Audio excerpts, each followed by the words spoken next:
All right. Welcome back. Another episode. See you on the other side. Just us. Just us. We were supposed to interview somebody, but yeah, we've been struggling with getting our schedules coordinated. So And like sick kids and stuff coming up. And yeah, a lot of shit's happening right now. also, I think we should say we're about to come into our break season. Yeah. Your eyelashes look so good. Oh my God, thanks. They look really long. Thanks. Anytime. No problem. It's that grande lash and little lash curler, Yeah, you know? which I read something that the lash serum makes your under eyes, Dark. yeah, and like more sunken in. Really? Yeah, you Well, should look into that. And damn. grande was one of them. Damn. So sorry. Damn it. Long lashes, but more eye based. That's what concealer's for. Exactly. So we're about to like go into our break season, which last year we decided was going to be mandatory for us. Yeah. And I also think because of that, like there's not as much pressure to put an episode out once a week, you know? Yeah. I also don't ever want to feel like we're burning ourselves out. I've been feeling that way. So if we have an interview cancel, like usually we're like scrambling. Mm-hmm. And in the past, we would be like 5 to 6 episodes deep. We would have like one on the back burner to use. Yeah. And now we're like at a point where it's just like, no, if someone cancels, like we don't have an episode for the next week. Yeah. But I am okay with just not putting one out. Yeah, I am too. I'm okay with that. I don't want there to be pressure Yes. to perform. Well, and I think we're both hitting that time period, and maybe next season we take a break a little bit earlier. Yeah. And I have some ideas for like getting more ready for our interviews or whatnot. But anyways, but I don't remember what I was gonna say now. I'm starting to feel that way. Because even, you know, people are asking us to do things and whatnot, and I'm like, oh, can't I have this weekend? Can't I have something this next weekend? Can't, like, Yeah. everything feels like it's that time of year where I feel like the last, I don't know how long, there's been something going on, like every day, every weekend, like there's no free time. Yeah. And I feel like in the blink of an eye, it's going to be Thanksgiving. 100%. So That's exactly how I feel. Like the fall for me is insanity. it is. And It's rough. I'm just now getting to a point where I can breathe because my oldest is done with band season, marching band season. But then like my daughter's gymnastics meet season starts in a couple of weeks. Right. So I like have like 2 free weekends before I'm right back to like Right. the grind. Yeah. But I'll say this before we keep going, before I forget, but I was like, maybe during the summer we take a little bit of a break too. I would be down with that. And so instead of like season 3 going all the way through, it's like season 3 part 1, season 3 part 2. I actually Because love the summer is like really hard for us too, without childcare. And That's very true. yeah, That's very true. And maybe we do that so then like we continue to enjoy this and Yes. continue to, because I think it's a hard balance, because again, the expectation to show up in a certain way on here, the expectation to show up, and we put that expectation on ourselves. right. So Nobody's like, yeah, come yeah. on guys. It's us. Yeah, but social media on here, I think it's nice to take those little breaks so it doesn't feel so long and drawn out. Yeah. And you know, something we both struggle with in the world that we live in is with you being a manifestor, me being a projector. Those are the two human designs that like rest is mandatory. Right. So when we don't get it, we're not living at our best selves and our most authentic selves. And I think that's something that like we have to schedule Yeah. it in, Yeah. which I'm not really able to right now, which sucks. But I see a light at the end of the tunnel, which is like keeping me going. Right. So Right. So I think we maybe have like 3 interviews left, and then it's like done for the season. 2, I think. 2. I think that's it. All right. And then we're going to be drowning in the holidays. I know. Actually, I don't know, because I feel like I'm trying to shift my perspective this year, actually. Same. Especially after talking with Jenny Shanks, and my dad came through and Tony's mom came through. And with Tony's mom, a huge thing was how she wanted us to do the holidays differently this year. Yeah. Because she is with us. Yeah. And she's enjoying the holidays with us. So to not be depressed, right, miserable hags. Well, and we have not talked about the situation that I was going through last year during the holidays, but that situation has kind of settled and decompressed. Oh, like we have not talked about it on the podcast? Yes. Are you ever going to share that? Maybe. Okay. I think I should. I don't think you have to go too deep into it, but right. I think it definitely... Because it wasn't just the holidays. It was a situation that kept coming around. It was a situation that was kind of... What is the word what I'm looking for? Like when my rage incident started happening, it was pushed by this situation. Can I say something? Yeah. So next week we have a break because Jason's going to go see Jenny Shanks. Yes. What if you... My husband's going to go see a medium, y'all. Yeah. My husband, the skeptic atheist. Hey, Tony can do it. Jason can too. I shouldn't even say that anymore. He's not. He's not a skeptic anymore, and he's not atheist anymore. But never in a million years would I think that this day would come. So okay, so that happens next week. But I think maybe think about talking about it, because I think a lot of people struggle during the holidays with maybe some similar stuff. So maybe that could be an opportunity to talk about it. You're right. I know. Okay, I would maybe need you to lead me through that. Totally. You're so good at that. Lead me, projector. Gladly. Gladly. I would love to interview you on that topic. That would actually be a really good thing to bring up, because I think especially with people going through the holidays. And I think it could be therapeutic for you to talk about it. Yeah. Yeah. So you're right. Yeah. Okay. All right. Let's do it. All right. Okay. But for today, we've never had anyone on talk about breath work. Yes. And there is a reason for that. And I think, I think we've been wanting someone, the perfect someone to come on and discuss it, you know? Yes. Which I love that when we did our episode with ADHD and cannabis, we got a message of somebody who is like, oh my gosh, this is what I do. This is what I do. I would love to talk to you guys. I work with people who have ADHD and work with cannabis. Yeah. So and she helps like get people dosed to help them focus and live a normal life, which I'm so excited to talk to her. So, Season 3. But same thing with breath work. I would love to manifest somebody who really knows what they're talking about to come on and talk to us. And not that we don't know people who have come on, but there is like this, I had an experience. We never really talked about it because I was waiting to have someone on to talk about it, so then I could go into it, Yeah. Because I didn't quite understand it. Yeah. And then now you've had a breathwork experience, a couple of them actually. Yeah. And you're also getting trained to facilitate in breathwork.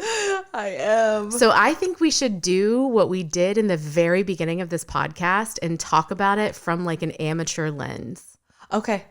Not that you're an amateur anymore. No, I totally am an amateur. My training is going to take a year and I'm like one session in. Damn, I didn't know that. Yeah, okay. It's going to take me a while. Okay. Yeah, it's not. So very factually, I am an amateur. Okay, perfect. And then it'll be really cool to see how much you've grown in this a year from now. Yeah. So breath work, what is it? I'll be the dummy in this and like ask. Well, I'm kind not the dummy, but I have a lot of questions. Yeah. So it's breath work is, it's pattern breathing, especially holotropic breath work. It's pattern breathing to help you reach a certain state of consciousness. That's the goal. Okay. For me anyways. Well, and that's kind of why I wanted to ask, because to me, breath work is like yoga, as in there are so many different styles and types of yoga for different things. It's wild. And that's something that I wasn't sure like if I would be, you do this kind of breath work and that's what you do. But the thing that I love about my mentor, it's Nicole, with the owner of Salt Cave here in Louisville. But we should have her on for that. Yeah, the Salt Cave. Yes, she is. She has a soft presence, which I love. So I was kind of curious because I don't have that. I'm much harder. Surface level. Yeah. No. Yeah. But the great thing I love about training underneath her is I have her, but I'm also going to be training under other breathwork practitioners who are, or facilitators, and I'm going to be creating my own style. I'm going to be doing all different types of breathwork to see what resonates with me, but also hopefully when I am able to be a facilitator, I'm going to be able to kind of see who I have individually, or if I have a group, see kind of what the group is like, what the dynamic is like, the energy, what people need, and then do breath work based on kind of who's what around me. Yeah. Yeah. So it's like a prescription. Yeah, kind of. And we've said this, but breath work is the closest thing to a psychedelic experience without taking any type of substance. 100%. 1000%. So yes. I have done breath work at home. I did a breath work session. I did a mini breath work session at Saturdays with Spirit, actually with Nicole from Salt Cave. And then I did another one with Bear from Core Pilates. Mm-hmm. So this last session was my second full session ever in my life with a facilitator. And it was an hour and a half. And I didn't think it would be that crazy because it was a softer breath. And what I mean by that, it was just like an inhale in through your nose for 4 and then like a sigh out for, an exhale. Okay. And we're in the Salt Cave. I took a microdose before because I wanted to really get into like a meditative state. But it was wild. And the thing with breath work is there are things that can come up and you have no idea why they are coming up. And sometimes you don't have to know. Right. Like you don't need to go down every rabbit hole. It's just a release. It's just a release. So, but usually within like 15, 20 minutes, my arms and my hands start to go a little numb. And then, they're playing music and she's guiding you in the breath and what, she wants you to do and giving you cues. But within 20 minutes, I start sobbing uncontrollably. And I don't know why. But I just chalked it up as it's a much needed release. And it was like afterwards, I felt so great. And I felt like just such a weight lifted off my shoulders. But there were moments, where I was crying uncontrollably and I had no idea like why I was crying. There were moments that I was shaking and I couldn't stop like shaking. But I don't know if you guys remember season 1, we interviewed a girl named Molly. She hosts the Cheers to Leaving podcast. Yes. And there is a video of me because Leah and Molly are talking about astral projection. And we need to find this video and reshare it. And that was like the first time I was very new in this space. And that was the first time I had ever heard of anyone talking about astral projection. And so like, you can see my face in it. And I'm like, what the fuck are they talking about? What? You can do that? Like you can have an out of body experience? Like, And I just look like just in shock and like I'm so out of my element in that interview, which I was. Be honest, were you in that moment like, what the fuck am I getting myself into? I'm going to be honest a little bit, because sometimes when you are so new in this space or you're not in this space at all, you're like, are these people full of shit? I would have been that way. And I kind of was. I was like, come on. You guys, really? You guys, what? You know? It's like, if I hadn't experienced it myself and was listening to someone else talk about it, I would have been like, that's bullshit. Right. There's no way. And I'm always open. Yeah. Like, I'm always open to, like, what people have to say for the most part. And I was open to you guys, but it was just so not in my realm at that time in my life. Yeah. And I was never into kind of woo-woo-y stuff. Like, and I'm still kind of not. Like, I'm not into the crystals and the, like... witches' circles. Yeah, yeah. That's kind of half a joke. I'm getting more into that stuff. But I'm like, it's time. And again, I have to experience things for myself. Y'all, I astral projected. I'm so happy for you. It was wild. You did it. I did it. You did it, Joe. But so it's funny because I was actually talking to my stepdaughter Mia about this last night, and she's like, "You astral projected?" She's like, "Where did you go?" I'm like, "I didn't go anywhere." So that was me the first time I was saying it. I was like, I didn't go anywhere. Yeah. So I got so into this breath because it's like you get in this meditative state. So my pattern of breathing actually like kind of stopped because I was like, I started to go into. Were you floating? You felt like you were floating? Yes. Yeah. I don't know where I was floating. I don't know where I was, but I had this awareness, like, you are here, you're doing breath work, like, you're in this cave, but you're not here. Yes. And I felt like I was just floating. I was breathing, but not doing the pattern breath. And just felt like I was floating. Wow. And that was it. But I was like, oh, and then afterwards I was like, oh my God. And I said something to you and I was like, listen, I did this breath work and this happened and I felt like I was floating and I was out of my body, but I knew my body was down there. And you're like, babe, you astral projected. I was like, yay! Oh my God! I did it! Yes, I'm a hippie. No, I'm just kidding. I had to have someone tell me that's what happened to me. Yeah, because I had never experienced it before. Like, it was so hard to describe what I was feeling in the moment. And the second someone said that was what that was, I was like, oh my God. I felt true serenity. Yeah. That's how it felt in that moment. Like true serenity. Like not release, not crying, not shaking, just peace. Did you feel held? And then there were moments, yes, I did. I felt just safe. Yeah. Safe. I guess that's what I mean. Like, yes. Safe and just truly like at peace in that moment. Like protected. Yes. Held. It wasn't scary so at all. It's like I went through all of these, like the crying, the shaking, like the numbness, and then I just felt this peace. The numbness that you're talking about, I know there's a word for it, like tetany. Yes.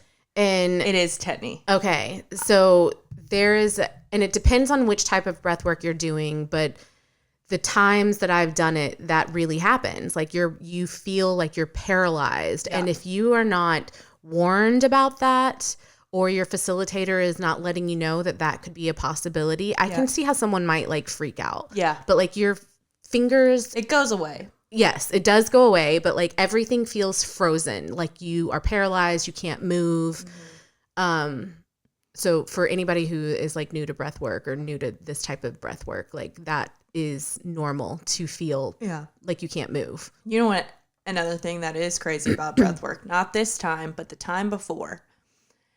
This is TMI, but I don't really give a fuck. Was this the time with Bear? That we did it with Pilates, Bear. Yes. Okay. We did a breathwork session, and sometimes when you do breath work, it will go to like certain ailments or certain areas of your body that need maybe care or treatment, or there's something wrong, or Oh.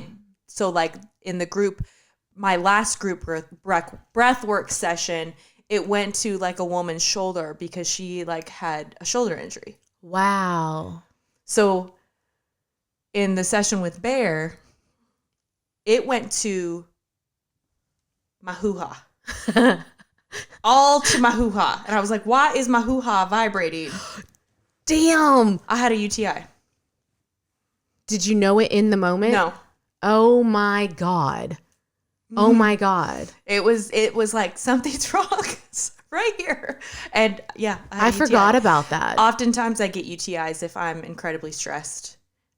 And again, when I was going through all of this stuff with the doctors and the chronic UTIs, they were like, oh, take this pill, and looking at all of these internal factors where I get them when I have a lot going on, and I am external. When I don't take care of myself and I'm under a lot of stress, I'll get these ailments.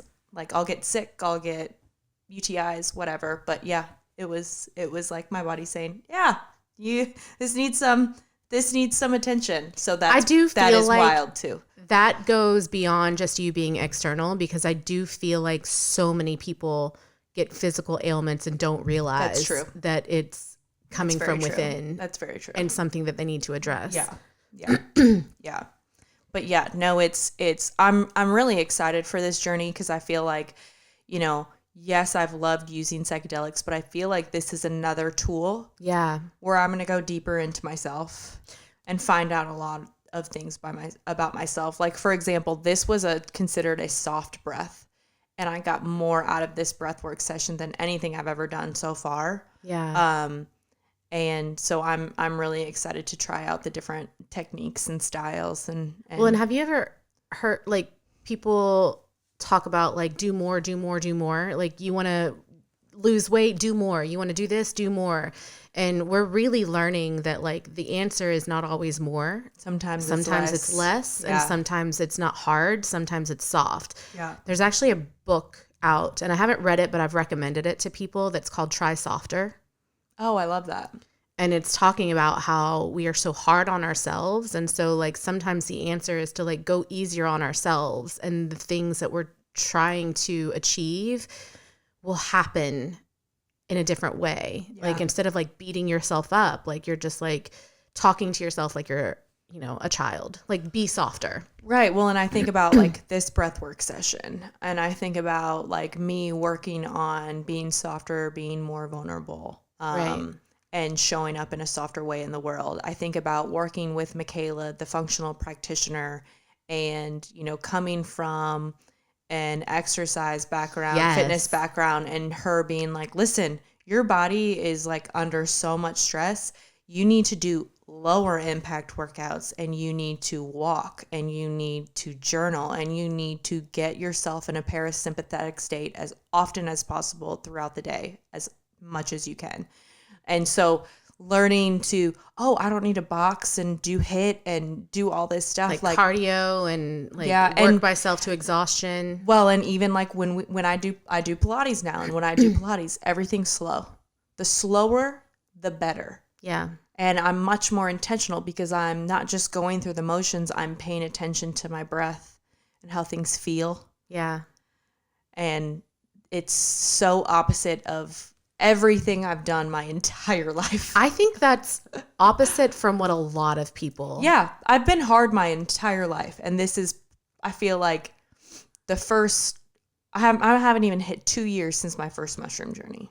Yeah, and so this year and a half, it's learning how to show up a little bit softer. Well, I think about like the people who, sometimes people end up like having heart attacks, and people are like, they were so healthy, and they like ran 3 miles every day, and they worked out, like those types of things. And it's like, first off, like, you don't know what was going on internally. And I say this to my husband all the time, like, because he gets stressed out, but he still does a lot of cardio. And I'm like, you are working yourself up more, because you're already like working in a high state of stress. Yeah. And doing cardio is putting your body in more distress. Yeah. So, and I'm not saying cardio is bad. And I think steady state cardio, like walking and Yes. those are good. I'm saying when you are in a level of high stress, like, and you are already like at discomfort with like your heart level and your anxiety level, like that's probably not the thing that you should be doing. Right. Like putting more stress on your body. No, it's interesting because there's also like, there's the Wim Hof breathing method. Yeah, I do Wim Hof. And there's box breathing methods, and there's holotropic. And I guess we can talk about like my holotropic. Yes. And what it brought for me. Yeah, we have not talked about that, and it's been like a year. Yeah, it's been a little over a year. We've never talked about it because I was waiting to have someone on. Yeah. So now it's you. Okay. So same, I had never really done breath work in that way. I had heard about the Wim Hof method. I think that I like even downloaded the Wim Hof app at one point. I did too. You did? And it's great, but like I remember hearing one time in a podcast, like there are 3 things that we could be doing for our like mental, physical, and spiritual health. And one of them is laughter, and one of them is breathing. And I can't remember what the other one was honestly. But breathing was for like spiritual health. And we're breathing wrong. Like we should be breathing through our noses at night. Like we need to learn how to breathe through our nose, not our mouth. Like that type of stuff. Yeah. So I started to learn more and more about breathing and why it's important to learn how to do it the right way. Who fucking knew that we breathe wrong? Yeah. Do you use mouth tape at night? I don't, but I don't think I breathe a lot through my mouth. That's good. Unless I'm sick. That's good. And then I breathe through my mouth a lot. Well, that's understandable. Yeah, because I can't breathe through my nose. But so when was it? Same time as you did. Had my first tiny little breath work, 20-minute at Saturdays with Spirit. And it wasn't a full session, but I remember walking in thinking, I don't even know what this is, but I'm going to do it anyway. That's my life motto. I don't know what it is, but I want it. Yeah. So I did this 20-minute breathwork session and I'm sobbing. And Nicole, your practitioner, your teacher, I don't know what to call her, your trainer. Yeah. Afterwards, I'm looking at her like, what the fuck just happened? And I'm sobbing and she's like, it's okay. You know, she's very soft and sweet. She is so soft. And she's like, it's okay. Just let it out. It's okay. You know, you don't need to know what it is. It's okay. And I'm like, what the fuck just happened? Yeah, because you don't know where it comes from. Right. And somebody asked a question, I can't remember who, but they're like, well, what if I don't want it to come out? Like, what if I don't want to touch any of that? Ooh. And I go, so this was my response. Yeah, let's hear it. I go, but it's already in there. I go, and you may not know, like, in your brain that it's there, but I was like, your body knows, and it shows up in how you react and how you respond and what you do when you're triggered. Yeah. So people who don't want to touch it, I'm like, it's already there. So you might as well touch it. Well, and it's there and it's impacting you whether you realize it or not. Yes. Because it's an unconscious thing. But I think because it's unconscious, right, people think it's not there. Right. I'm like, oh, it's there. It's there. It's there. And there's also like this layer of healing where like in order to heal something, you kind of have to make the unconscious conscious. Absolutely. You have to. Well, you can't avoid it. Right. I've talked to you about Joe Dispenza. I listen to a lot of Joe Dispenza. Yeah. And like negative thoughts. So anytime like there are negative thoughts, instead of it just being like unconsciously going on in my mind all day, every day, I tried to make them conscious. Yeah. And reframe that thought to then change my thought patterns. Yeah. So there's a Paul Conti talks about this a lot too, like making the unconscious conscious, and really having to like, we'll talk about that hopefully at the end of this episode if we have time. Yeah. Like why it's important to touch those things and not try to bypass them in healing. But before we get there, so that same day, and I don't know if you've ever felt this way when you go to Saturdays with Spirit, and we say this like I go every fucking month, and I don't. I go when I need to go. Well, and I go when I can go, and I feel like I can true. never fucking go. That's true. Okay, go. We'll go. But the few times that I've gone and I've made like a full day out of it, like there seems to always be a theme for the day. And it's wild because I don't know if anybody else who's ever gone has experienced this, but I'm seeing like different practitioners and they're all touching on something that seems to be the same. And I'm like, are you guys like on walkie-talkies? And you're like, hey, this chick needs her throat chakra cleanse. Like, talk about using her voice, you know? Like, Right. And they're not, but, Right. you know, they're seeing so many people throughout the day. But the same day that I did the breath work, I had a biofeedback session. Biohacking. I don't remember actually what it was Biofeedback. called. Biofeedback.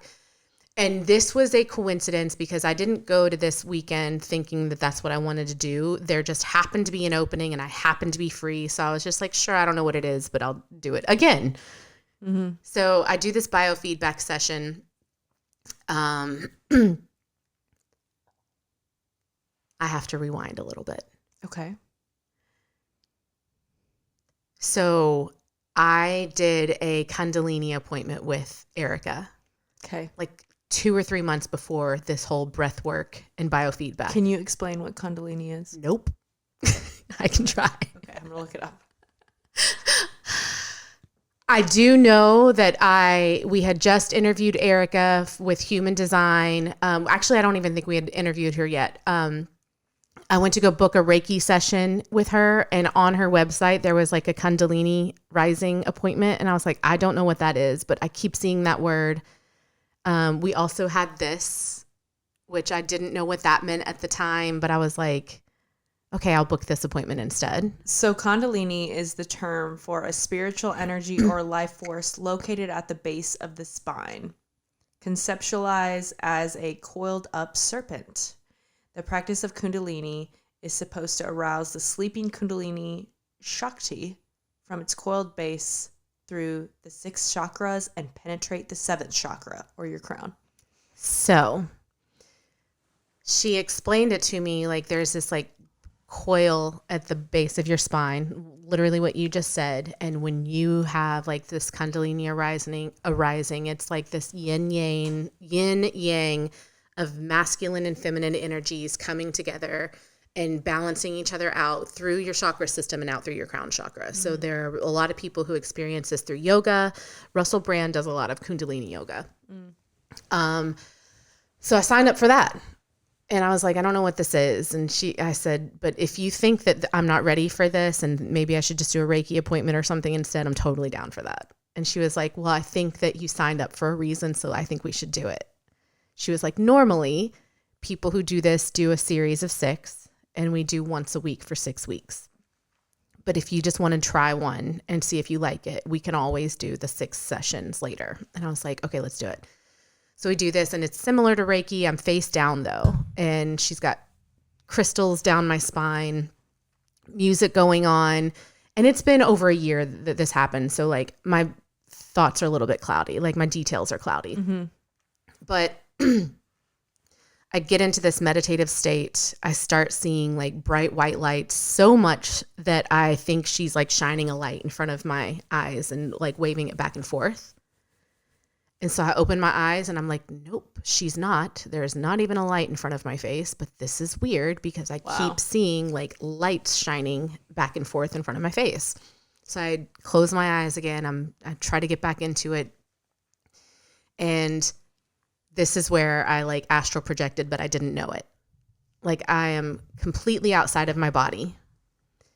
And I see a boy who is trying to distract me or get my attention. I don't know which one he's doing, but he is like a little boy, maybe 10, 11 years old, about the age of my middle child at the time.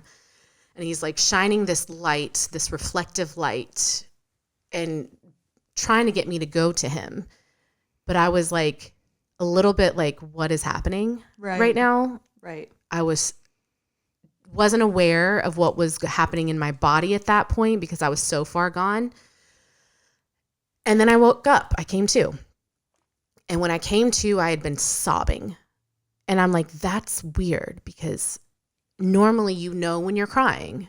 Right. And I was just like, I was gone. And then when I came back, I was in the middle of sobbing. And I was like, I would have known if I was crying, right? Right. So I'm like, okay, so clearly something just happened. And then the session was over. And I was like, oh my God, it just started. What the fuck? Oh. So afterwards, I'm talking with Erica. And this is before I really knew her. Like, I didn't really know her that well. And she was like, there was a boy with us today. And I was like, You saw it too? literally, I was like, holy shit, I saw this boy. And she was like, he was trying to show you something. And I'm like, oh my God, I don't know what he was trying to show me. But yes, I saw that. Like, he was trying to get my attention. Like, there was a bright light flashing in my eyes. Like, I don't know what it was, but it got me curious. But at the same time, I remember saying to you, I want to do this, but I don't know, like, what's going to come up for me, and I'm scared. Like, I was really thinking it was like he was going to show me something dark from my childhood. Oh. And I didn't want to go there yet. Right. I also had to commit to 6 weeks at the same time, same day. So it was really hard for me to do that at the time. I was still working. And so fast forward a couple of months. Sorry, I had to put that in there. Okay. We do this breathwork session. I do the biofeedback session. And in the biofeedback session, she's got me hooked up to these things on my wrist. Have you done that yet? No, I want to. She had me hooked up to this machine. It was on my wrist and I think my ankles maybe. I could be wrong about that. It's been a long time. And she like, I'm just laying there and I'm like, am I supposed to be doing anything? And it wasn't like Reiki. She's just got this computer next to me and she's like pulling up my chart. She prints something out and she's like, okay, this is what I'm reading. And it's got this body scan and there's colors that are, some are brighter and some are like dim. And around my sacral chakra, there's like a lot of like yellow and it's really bright. And she was like, this is showing that there's like a lot of religious trauma. And I'm like, How do they know that? I don't know. But I'm like, I don't even know this woman. It's crazy. There is some religious fucking trauma. Yeah. No, you've got religious trauma for sure. This was in August of last year, like literally a few days before we left for Sedona. Okay. I had to put that in there. Another thing that the scan showed, she says, are you pregnant right now? I was like, no. And she was like, have you lost a baby before? I was like, yes. And she was like, so this right here is showing that there's a loss. Have you really processed that? And I'm like thinking, and I was like, I mean, I feel like I did. Maybe I didn't. I don't know. She was like, I think you need to like maybe mourn and grieve and process that a little bit more in your own time. And I leave and that whole day just kind of fucked me up a little bit. I was like, what the fuck is happening? I go home and I realize I had a miscarriage almost to the day. Wow. Like 10 years before, 11 years before.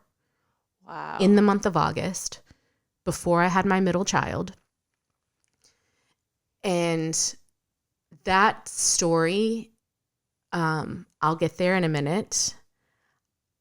As it did happen, but I didn't really process it because I was trying to get pregnant and I got pregnant again right away afterwards. And I was trying really hard not to focus on that because I was afraid it was going to happen again. So I kind of like out of sight, out of mind. I think a lot of women do that. Yeah. Because I've suffered a miscarriage too. Yeah. And mine was a little bit different because then Kai came into our lives. But it was this mentality of like, okay, don't touch that because you've got a child and you've got to be grateful. And yeah. And so I think a lot of women do that. They push it down. Oh, yeah. Yeah. I hadn't thought about that since my second child was born. And this month is Pregnancy Loss Awareness Month. Really? I don't know if you knew that. I did not know that. Yeah. Interesting. Yeah. That this episode is happening now. I know. Mm-hmm. So we go to Sedona literally like that same week we're in Sedona. And there's so many layers to this, and there's so many things that I think maybe contributed to my breathwork experience. On the flight there, I read a book called Many Lives, Many Masters. Great book. If you haven't read it, like dipping your toes into the spiritual world, like it's wild. It's a psychiatrist from the 80s, real life, who was an atheist, didn't believe in this stuff, and he started working with a woman who could remember her past lives. Really great book. And he would hypnotize her, right? He hypnotized her, and every time, and he worked with hypnosis, but every time he hypnotized this woman, for some reason, she would go into like a past life, but it would be something relevant to her anxieties present day, and she was able to heal that anxiety. Wow. Like little things like, she had a fear of drowning, fear of water. And then in one of her past lives, she drowned. So when she like worked through that past life experience, she would come back from this hypnosis therapy and like her anxiety around water was gone. Little things like that. But it just really follows this guy's progression from being like this atheist who is very scientific and result driven to like really thinking like there's more to this world than he thought. Yeah. And it was hard for him to ignore because he just witnessed it firsthand. Right. So read this book on the way to Sedona. We sign up for breathwork. We were staying at a place called Savannah, which is like a retreat type center, and they have like breathwork and yoga and all the good stuff. Sign up for breathwork for the first time. A big session, an hour-long session, and I'm so excited. And Jason's like down for whatever. Which, by the way, when you did your mini session with Nicole, yeah, were you like, holy fuck, how can I do an hour of this? Absolutely. Okay. That's how I felt too. Well, and I also remember calling my husband after I did it because I'm like, I'm going to have to drive home and I feel like I just did mushrooms. Yeah. And that was only 20 minutes. Yeah. It was the most psychedelic experience I have ever had without taking psychedelics. Yes. But the come down was much quicker. Yes. And I think we interviewed Callie. Callie talked to us one time about how breathwork was one of her favorites because it's like doing a trip without. Yeah. And then you can drive and go home. And then you could just drive and go home. And for us, like doing a mushroom trip is like 6 to 8 hours and a whole day. And they're a little bit different, but I understand what she's saying. Yeah. So we do this breathwork session. Nobody in there had ever done breathwork before. She asked beforehand. I raised my hand because I had done it, but literally just like the weekend before and a mini session. But I was like, I kind of know what we're doing, you know? I was like you in this experience, like complete meltdown, sobbing. I had an out-of-body experience where I am above myself watching. And again, this is what I mean by like things that happened before this, like were part of this experience. I was watching myself have a miscarriage. Oh, shit. From above.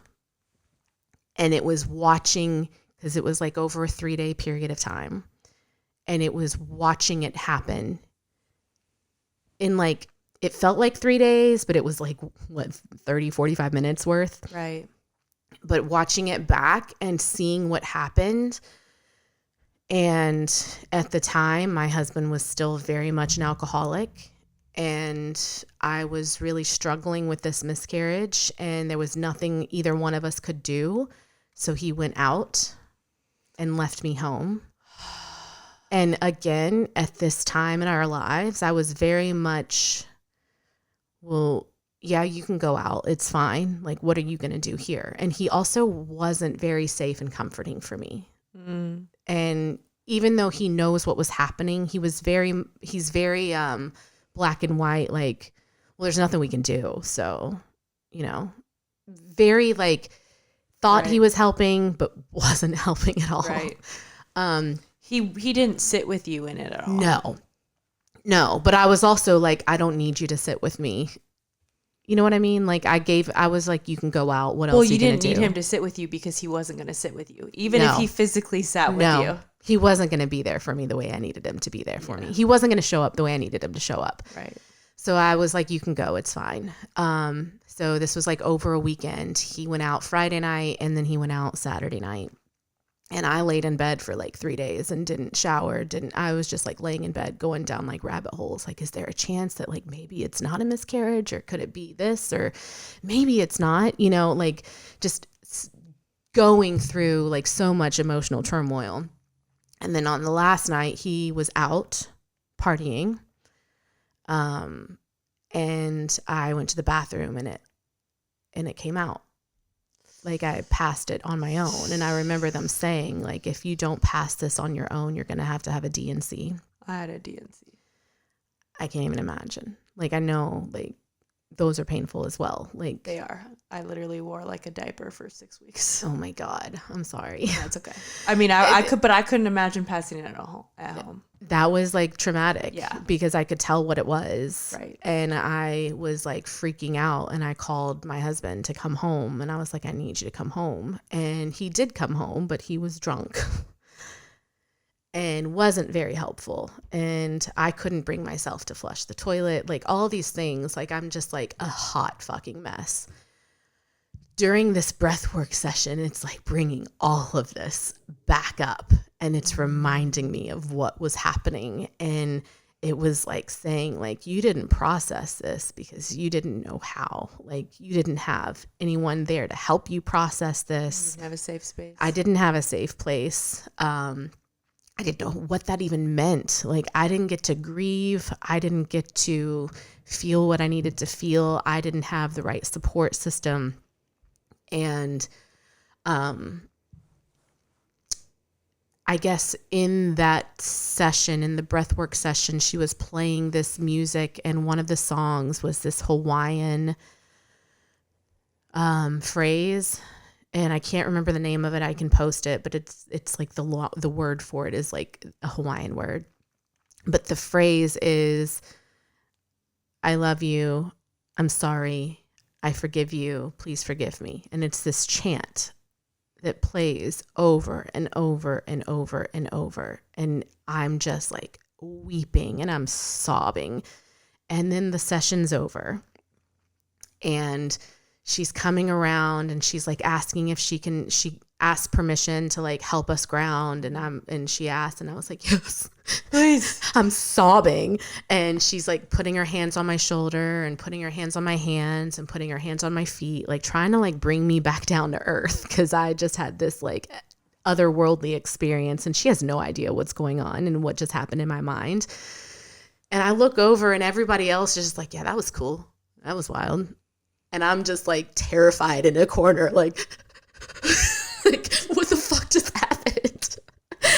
And I like look over at Jason. He's like, I mean, yeah, it was cool. That was pretty cool. And I'm like, fuck you. But also this week for us was supposed to be like a very healing week. Right. I paid for it with my divorce fund. So on the way back to our room, I'm quiet. And you know that's not me. Jason like makes fun of me because I talk so much. I'm like stone cold quiet. And he's like, something wrong? And I was like, oh, yeah, but I don't know if I can talk about it. And he's like, okay. And I was like, but I feel like I need to talk about it. And he's like, okay. So I go back to the room and I run a bath. And I'm like, I think I need you in here with me because I think I need to talk about what just happened. And I don't want you to get upset because I'm going to bring up something from the past, but I need to get this out and I need to process it. But you guys never really We never dealt with it. So Nope. you kind of have to talk about it, even if it's from the past. Yeah.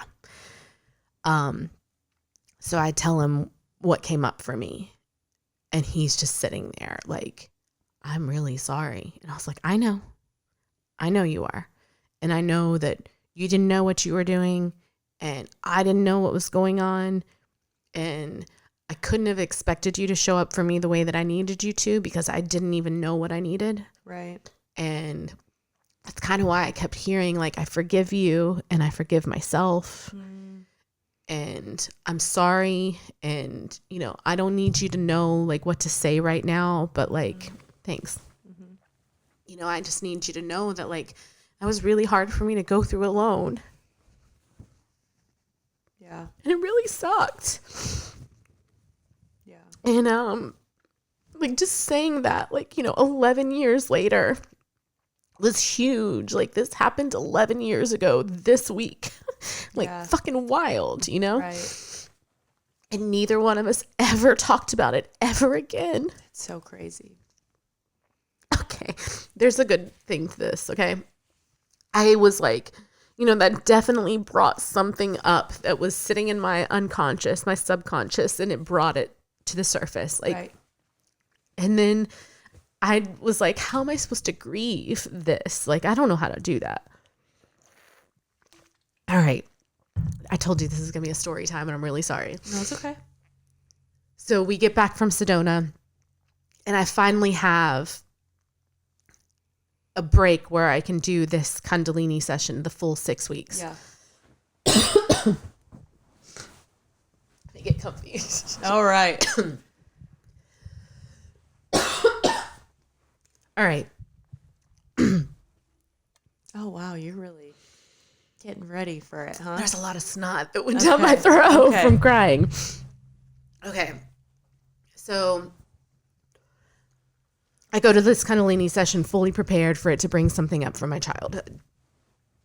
First session, nothing happens. I mean, stuff happened, but like not what I thought was going to happen.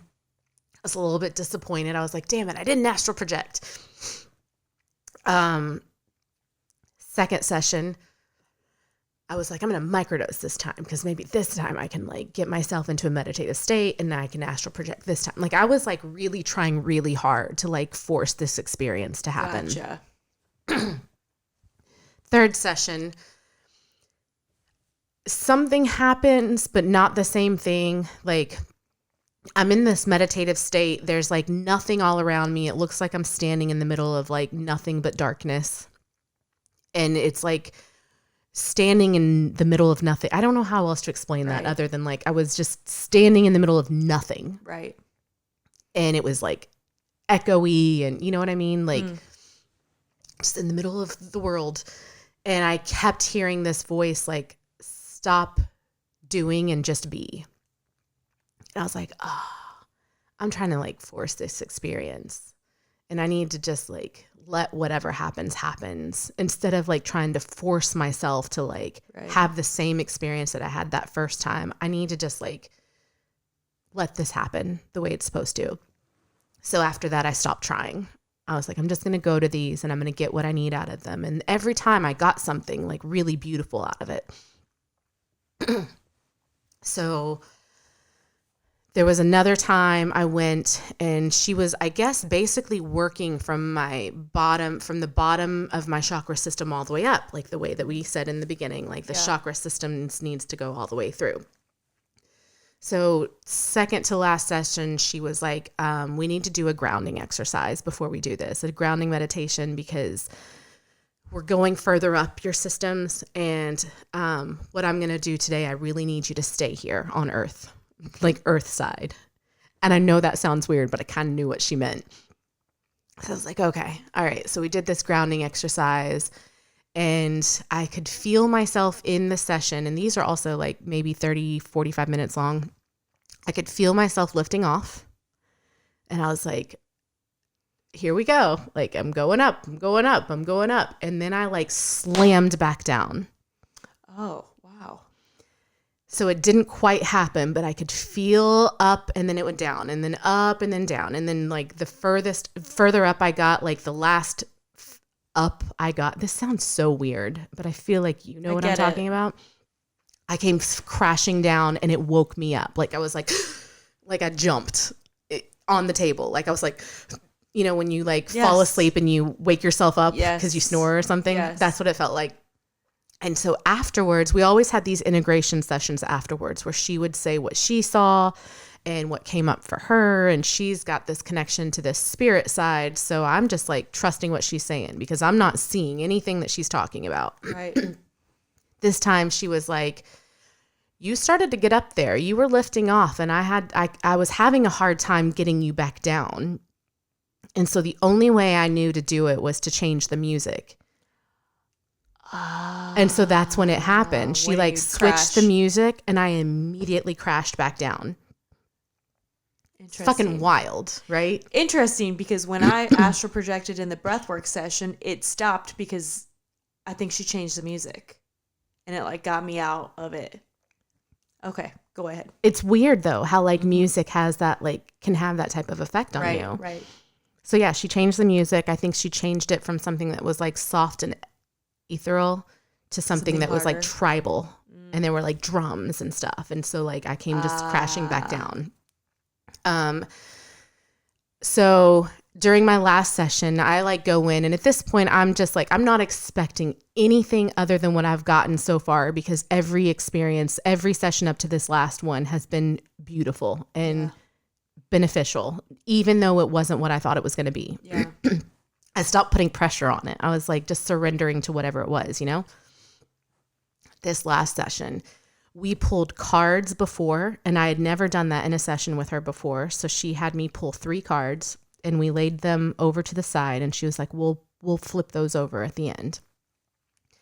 I remember I was seeing you this day afterwards. Yeah.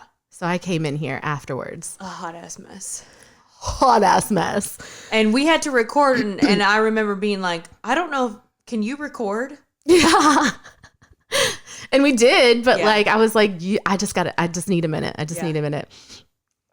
So during this very last session, the boy comes back, and I am just like in this other world with this boy, and it just feels like love. I don't know how else to explain it. He wasn't showing me anything. I was just in this nothingness with this boy. And we're not speaking in any of these sessions. So like it's silent until we are done and she does the integration. So we go to do the integration afterwards, and she says, do you remember that boy from the first session? And I was like, yeah. And she said, he was here today. And I was like, I know. I was with him. And then she said, I'm feeling like a motherly connection there. She said, have you ever lost a child? And I was like, yeah. And then I started thinking back to the first time I saw this little boy, and he was around my middle child's age. Like I couldn't like quite explain. I'm like, no, I've never lost a boy, you know, like I've had a miscarriage, but like I would have assumed like it would show up as like a, you know, a little baby, but no, like it showed up he is in the way that I would be able to understand what it was. And she said, have you ever lost? When she said that, I was like, you know, what's funny is like, I have, and this stuff keeps coming up about it. And he would have been, you know, this age, he would have been 11. And she was like, you know, sometimes they show up in the age that you would be able to understand who he is. And, I just felt this like overwhelming like sense of peace. Like not that it was supposed to happen in that way. You know what I mean? Like I hate when people say that, like, oh, the miscarriage was supposed to happen. Right. That's the worst thing to say to somebody. And that's not what I felt. No, but you felt with peace with what happened. Right. And the way that it happened. Right. And that I felt like maybe he's always with me. Mm-hmm. And that's why I'm like, it kind of maybe had to happen because I had to have this guide with me, and it needed to be someone that was connected to me. So then we like turn over the cards, and I took pictures of all of this. I'd have a whole album just of like all the Kundalini stuff that I did. In the cards, like she's turning them over, and she didn't know what I was feeling when I was with this child. And one of the cards was, I love you. And I just lost it because I was like, that's what I felt when I was with him, was just this like overwhelming sense of love. Yeah. Wow. And it felt like I knew him because I did. Wow. Yeah, so that's my story. Wow. So I wonder if, And I know that wasn't just breath work, but it was like this series of modalities that led to this intense healing of a traumatic event that happened so long ago that I thought that it was out of sight, out of mind, you know? Yeah. Yeah. Well, I think a lot of people are like that. I've been like that. Yeah. Because now that you're talking about this, I don't think I have probably processed my miscarriage, Shit. But I think a lot of people Well, it's because, like, how do you do that?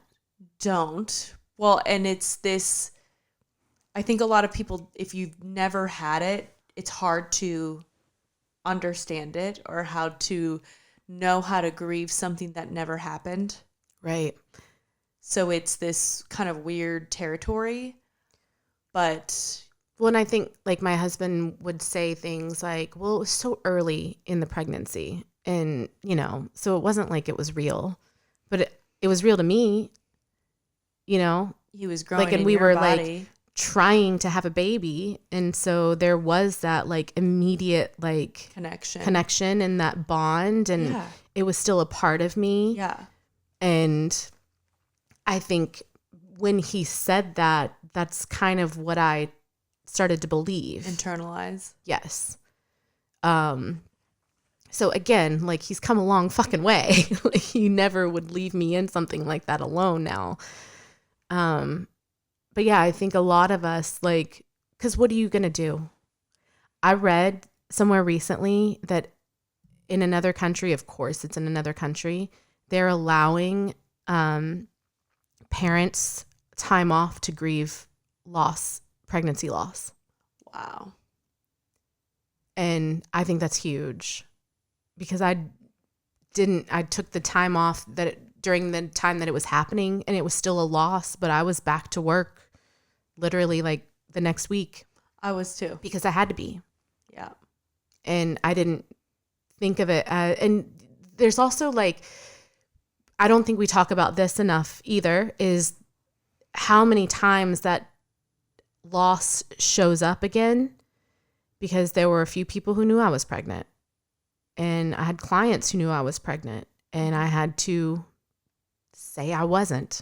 Yeah. And say what happened.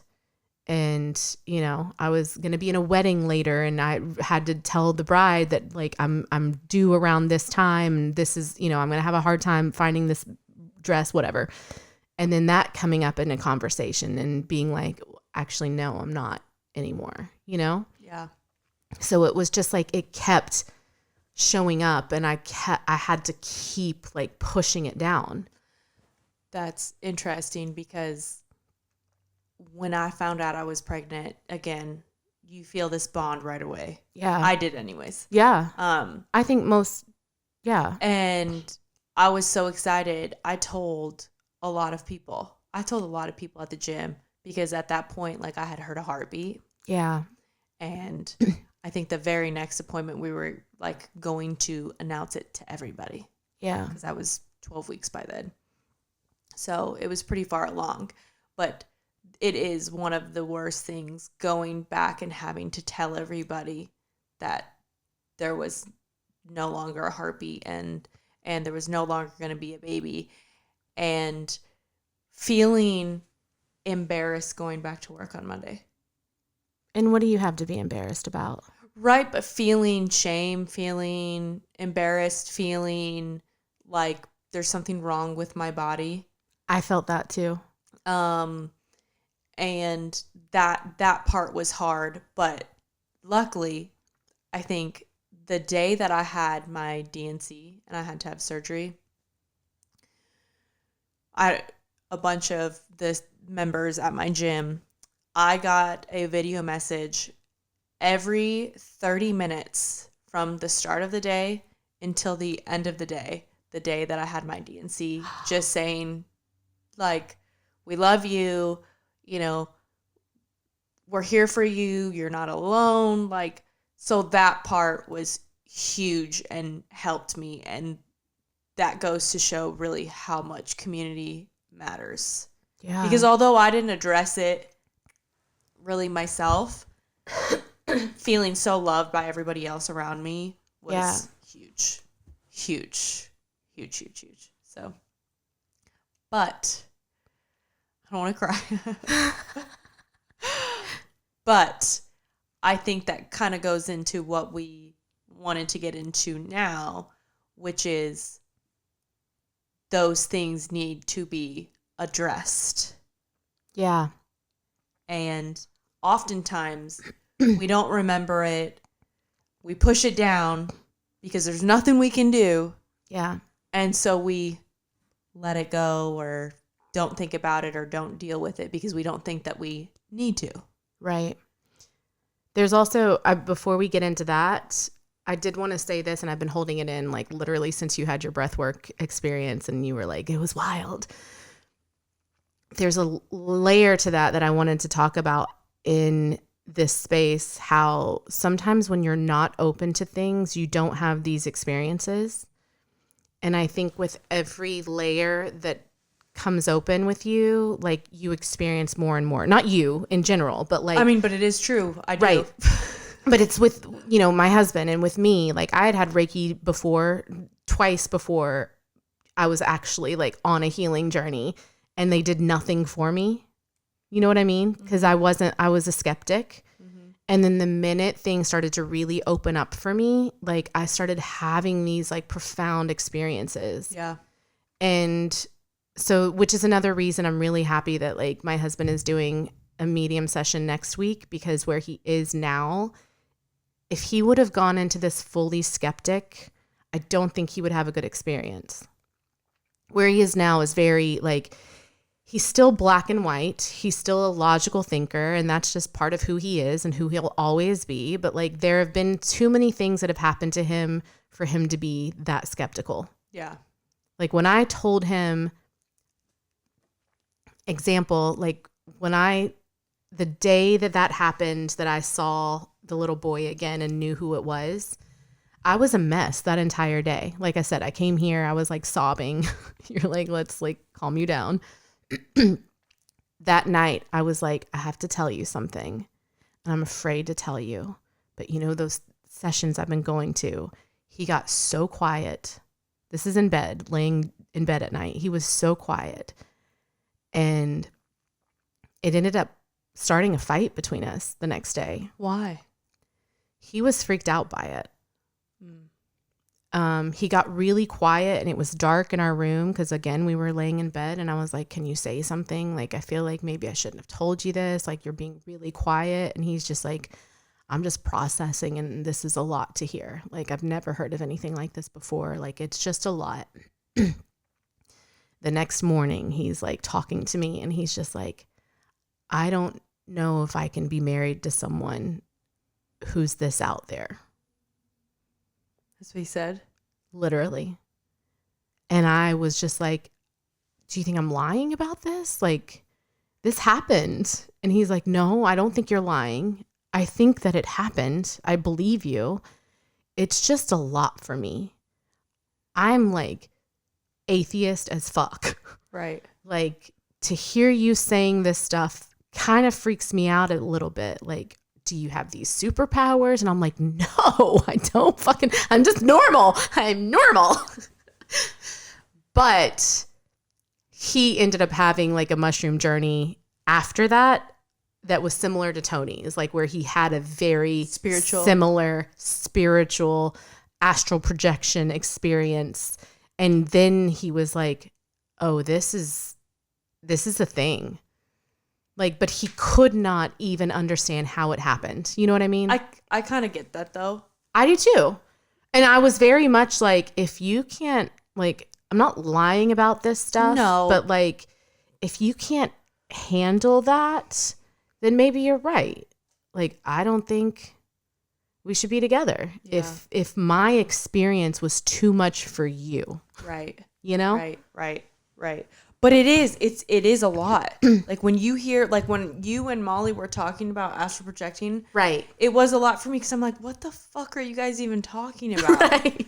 And that's too, it's kind of hard to understand, and it's something that you have to experience. You kind of do. To kind of really understand it. And he's done it multiple times now, so now he gets it. But to be also, like, this is another, do want to, like, kind of bring this up because we've said it before. It's really, really almost impossible to be with someone in a relationship when you are healing and growing and open to new experiences and they're not.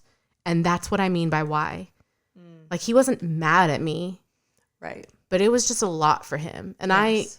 I respected that and I understood it. I was like, if this is too much for you, like, because this is going to keep happening. Like, this type of shit's going to keep happening for me. Keep getting weirder. I'm going to keep getting weird. I think I remember saying that. I was like, I'm going to keep getting weirder. Weirder things are going to continue to happen because the more they happen and the more unbelievable they sound, the more I'm like, huh, that was cool. Yeah. You know, so it becomes like second nature to me. Yeah. Yeah, that's very true. That's very true. And gosh, I heard that almost 2 years ago. And it took me 2 years to just astral project. Well, and you had to have this experience on your own. I think that's... Well, and I had to go through like a lot of different modalities. Yes. Not just psychedelics. Like, yes, they hold a special place in my heart because that was the catalyst. But there's been breathwork, there's been meditation, there's been reiki, there's been therapy. There's all of these different modalities. Right.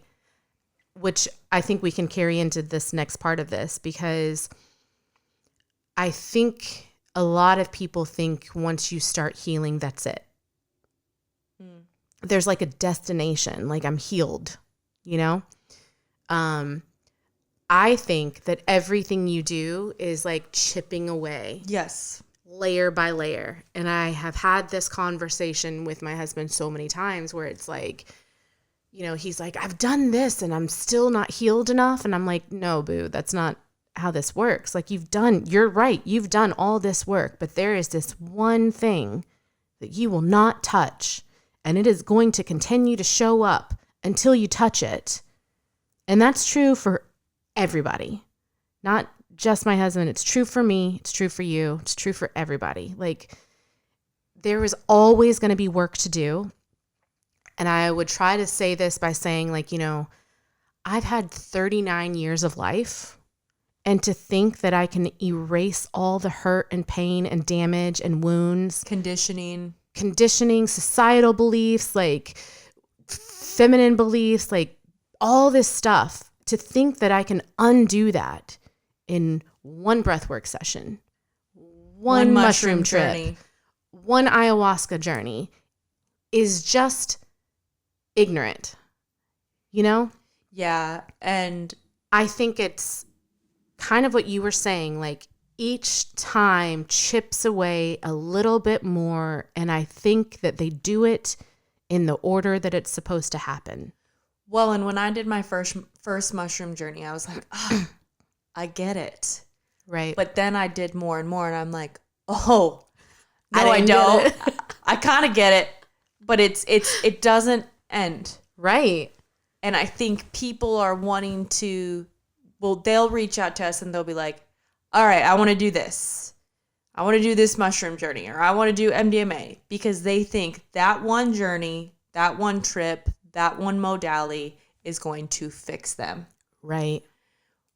Where my first mushroom trip was just the start of the beginning. Yes. It was a great starting place, and it was a great tool to be like, there's so much I didn't know. It gave you what you needed. It gave me what I needed at the time, but it also allowed me to have an openness to being open to also other things. Right. That I wasn't open to before. One, I do want to talk to Jason about each one of his journeys because they were so different. But he has even said now, like his third journey, which was almost a year ago, was the one that was very spiritual. And he was like, if that had happened first, like it would have just freaked me the fuck out. Yeah. But his first two, he had to go through those first two in order to chip away at other things, in order to break away some of those conditions, in order to open his eyes, really. Yeah. To like the things in the world around him, because he was very closed off to everything. So he had to go through those to get to that third session, that third, spiritual experience. And then even that, I'm like, and every time you do something for healing, it's going to be a little bit more. You're never going to get there. Right. Ever. But when you are like down here at step 1 and you get to like step 10 of infinity, life feels better. Things feel easier. There's still shit going on. Sure. But there's just this like level of peace that you have that you couldn't have even imagined having down here at that first one, Yeah. And again, we talk about this a lot. Being so much more connected to yourself, you are much more aware when things start to go awry. Yeah. And not feel that way. Right. And like you feel burnout before you're burnt out. Right. You feel it coming. Yes. I feel depression before I'm depressed. Yes. I know when I'm going to start feeling anxiety and a panic attack could come on. But now I don't even have panic attacks. Because you catch it. Because it doesn't even get that far. Right. Because now I have the awareness and now I have the tools in my toolbox. Not just one tool, multiple. Tools, plural. So I know what to do. I know like, okay, do I need rest? Do I need to go to, Dr. Sheely to work through something? Right. Is it another journey? Is it some more breath work? And also, there are things that I do every day. Can you feel when you're stuck? Oh my gosh. Yeah. I can feel when I'm stuck. Yes. And so like now like what we were talking about earlier, it is a hard time of year. Yeah. And there are a lot of things going on. We do need that rest. I don't think I have been getting the rest that I need. I know that. Right. But I also see like a light at the end of the tunnel. And I know it's not going to be this way forever. Right. Kind of a thing. Yeah. That makes a lot of sense. So, yeah. So there's this word that gets thrown around a lot. And something was happening with Jason and I over the last 6 months that I couldn't quite put into words. And then I finally realized it was this. And I'm like, oh my God, now this makes sense. How did you come to that realization? Well, so these rage things, everybody knows I've been going through this. It keeps happening because the same thing keeps happening. And I am like, I need you to touch this thing. Like, I need you to work through this because like every time you react or respond in this way, like I can't handle it. Like this is going to continue to show up until you figure out why you're reacting this way, Mm-hmm. And I know that it comes from his childhood. Dr. Sheely knows that it comes from his childhood. Like anybody on the outside can look at this situation and be like, well, duh, like that's because this happened. And I'm like, I need you to go into that. Yeah, you need to touch it, bub. I need you to touch that. And he won't touch it. And I don't know if it's fear. I'm sure there's some fear there. I'm sure there's a lot of stuff that once he touches it is going to come up that he's going to have to work through and feel. And he has been like reading these books on how to meditate and stoicism and astral projecting and like all of these like really good books. They're great. Like books on Buddhism and Kabbalicism and like all of these like very like Buddhist like nothing bothers me. Everything is fine. So anytime I'm like, I need you to do this, he's like, I am doing this stuff. I'm doing the work. And I'm like, no, you're doing work. I see that and I recognize that and you're sober and you're like learning how to meditate. But like, I'm telling you, this is what you need to be doing right here. And then I get in my head because I'm like, should I really be the one telling him what he should and shouldn't be doing? you know? But the way I saw it, I'm like, it's affecting me. Like, this thing continues to show up and I need you to touch it. Please, for God's sake, fucking touch this thing that keeps showing up in our relationship. Like, I need it. Like, I'm doing all the work I can about this, but like, you won't touch it. Right. So, and he's been reading a lot into like higher consciousness type stuff. So I think what he was trying to do, and no, I don't think, this is what came up for us this weekend. He is the type of person who has to experience something to believe it. Okay. He does this meditation, he astral projects, and this thing comes up where it's like, you're never going to reach this level of consciousness, of higher consciousness, without also balancing the other chakras that lie underneath it. To get to the top, you have to start at the bottom. Right.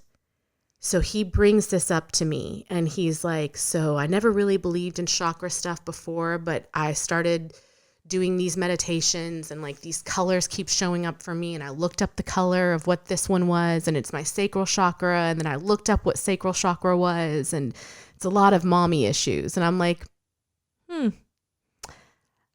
interesting, because that's the thing I've been begging you to touch that you don't want to touch. It's the thing our therapist keeps telling you to touch. Like, you don't want to touch it because you think you can just get up to here and then nothing will bother you. And then I realized what he was doing is spiritual bypassing. He's trying to pass the work to get to an enlightened space. Yes. That word comes up a lot. I didn't quite think that that's what he was doing. I think that word comes up a lot because there's a lot of healers who are like love and light and da-da-da-da. And then people start this healing journey thinking that's what it's going to be. And it's never that. Mm-hmm. It's dark. There's a lot of dark shit that comes up in healing. There's a lot of heaviness. There's a lot of grief that comes with it because there is so much, you know, especially if you grew up with childhood trauma, there is like a mourning of the childhood you didn't get. Yeah. Or the parents you didn't get. There's a lot of shadow work. Yeah. The things that you felt like you deserved, or even for me, like taking a look at the things that I've done wrong in the past. Right. And like loving myself and forgiving myself for not having the tools, not knowing better, projecting my trauma onto other people. Right. So much of that. There's so much of that. And it's like, there's shadow work. That's kind of what shadow work is. It's like really like The looking at those darkest spots. Parts of yourself. And not ignoring them or trying to reform them, but really like becoming friends with them. Yeah, I think it's so often we feel shame and we feel guilt, but I think the true trick is loving it even harder. Those darkest, most shameful parts of ourselves, showing them the most compassion and the most love. Exactly. One of the things like our therapist has like brought up is like, you know, my husband needs to grieve his family. Mm-hmm. And he's never done that. And he doesn't think he needs to. Well, he does now, but like, he was just like, I'm not going to grieve someone who isn't even dead. He was very defiant on it. He was very like pushed back a lot on that. He was like, that's stupid. I'm not going to do that. And I'm like, okay, well, I'm just telling you, like, that's how I got to be at peace with my relationship with my mom, is I had to go through this process of grieving what was, what could have been, what should have been, the type of mother I thought I should have had. I had to grieve all of that. And I had to really sit with like what that relationship was going to look like now. Right. In order to accept it. Right. Like, there's still pain there and I honor that, and there's still grief and I honor that, but like I had to go through this. Like, I don't see her that way anymore. I'm not angry at her because she was doing the best she could, and I see a lot of pain in her too, you know? Right. So there is this realization that he had over this weekend where he's just like, I'm stuck in this chakra. And I'm like, And it's the root chakra, right? Well, the sacral chakra. Sorry. Yeah. Like he's got Which it. is He's good at the grounding roots. but like it's like grounding, sacral. Gotcha. It goes up from there, but like he's still so far down here. Yeah. And he's trying to get up to the top. He's been trying to get up to this top this whole time. And he really said that. He was just like, I just figured if I could get myself into this calm state anytime I needed to, that it would work.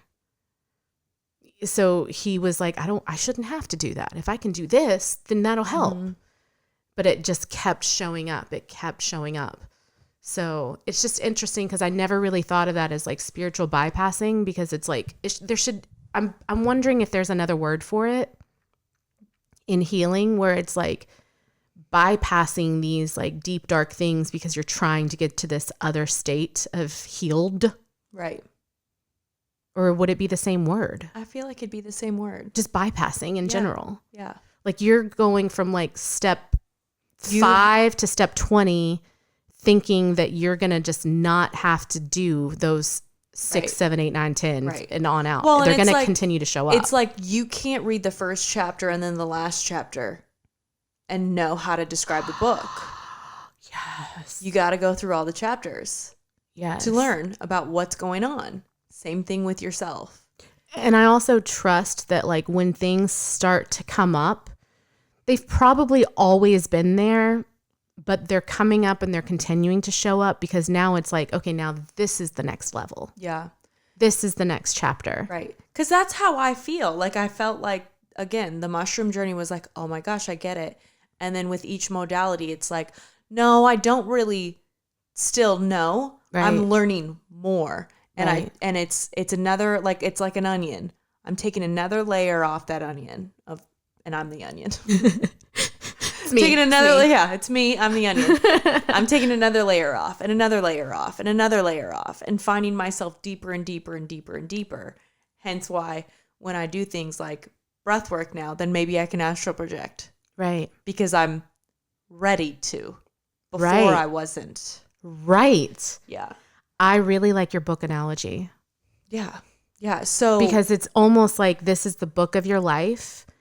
Every layer is a chapter. Yeah. And you are never going to finish writing this book until you die. Right. That's the end. Right. There is no end to the book. So what is he going to do then now? What's his plan of action?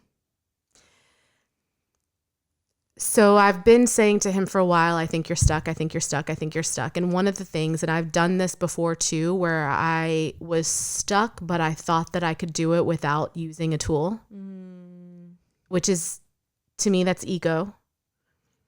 You know what I mean? Yeah. Like, I remember doing this after my first journey and not having another journey for like another year and a half and feeling guilty that I felt like I needed to do another mushroom journey to get out of this thick, heavy space.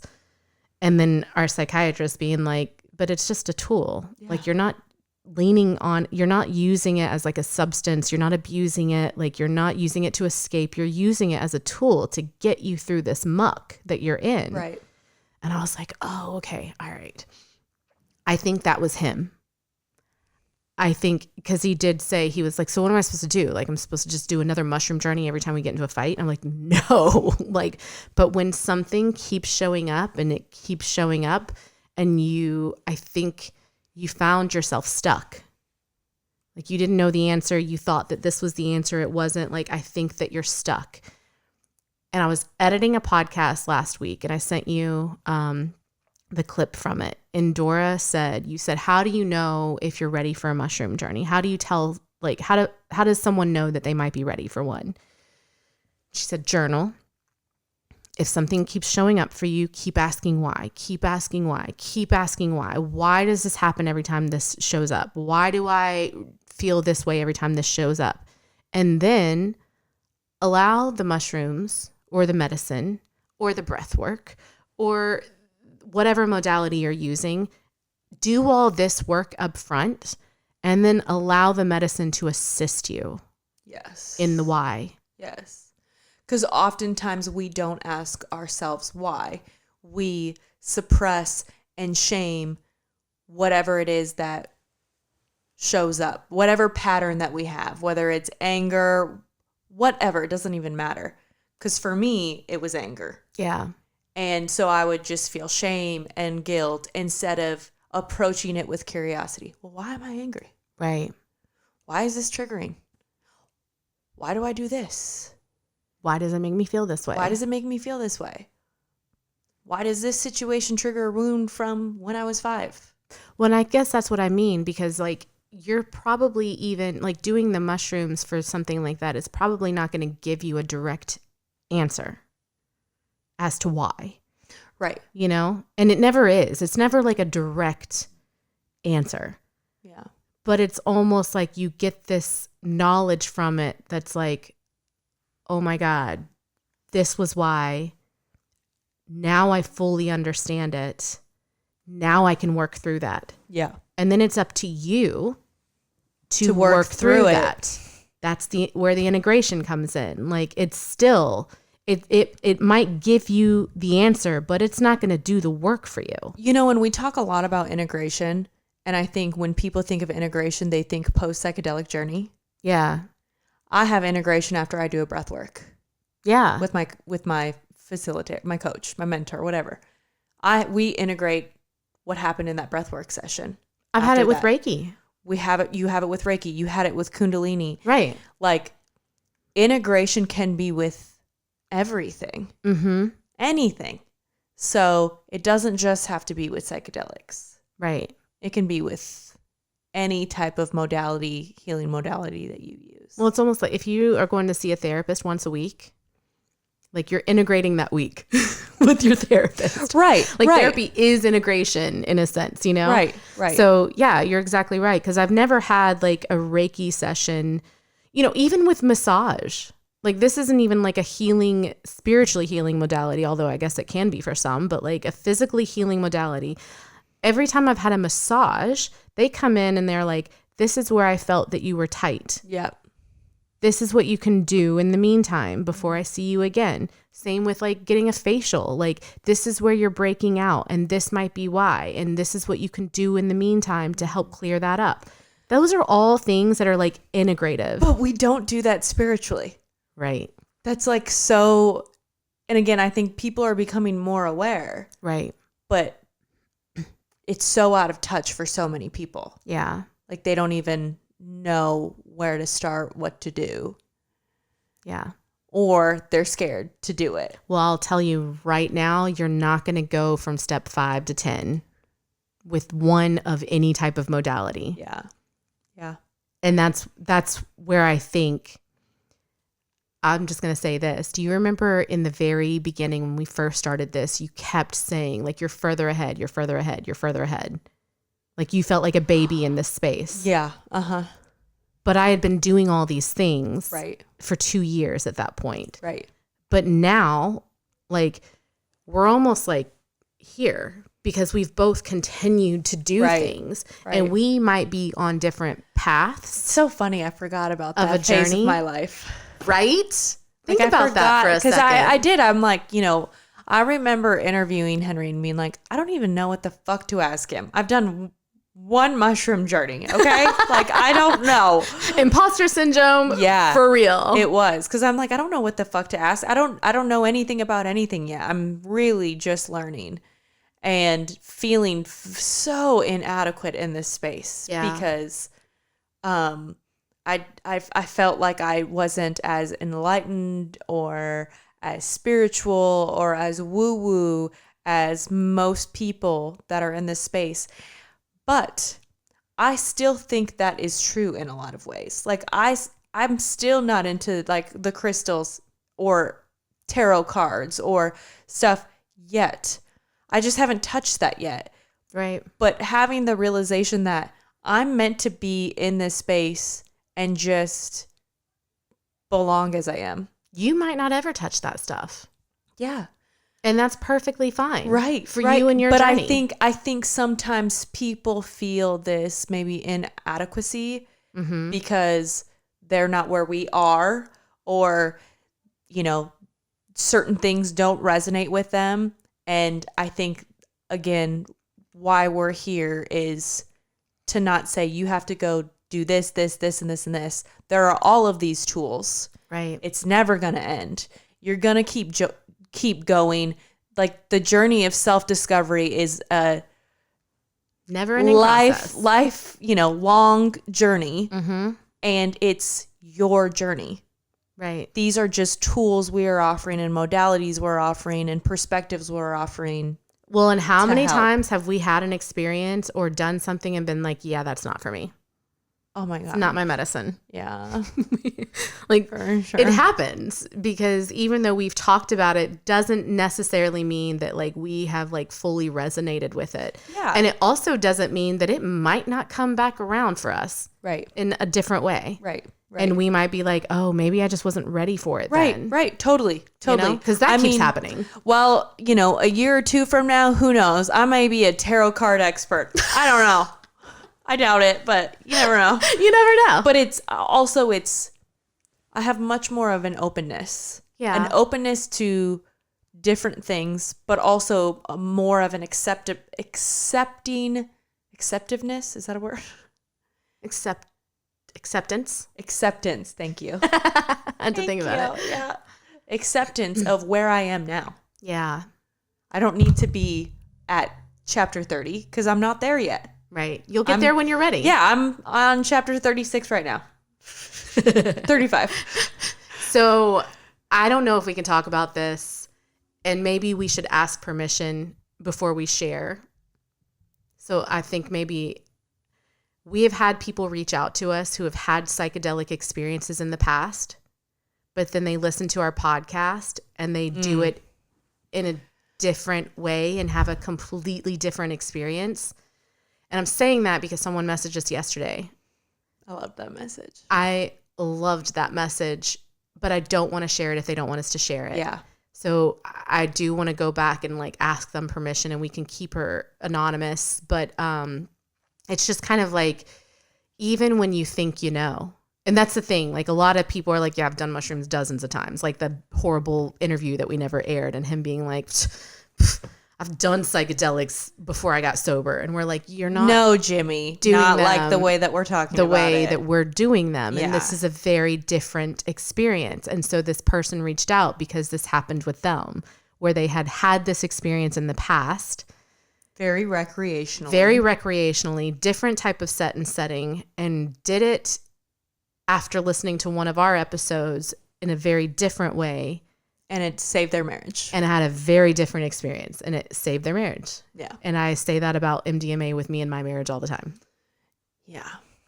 Anyway, how can we close this out? I don't know. Because I feel like we talked about a lot of things today. We did a story time, spiritual bypassing, Breathwork, astral projection, Kundalini, all of it. I guess the lesson here is just like, be open to being open.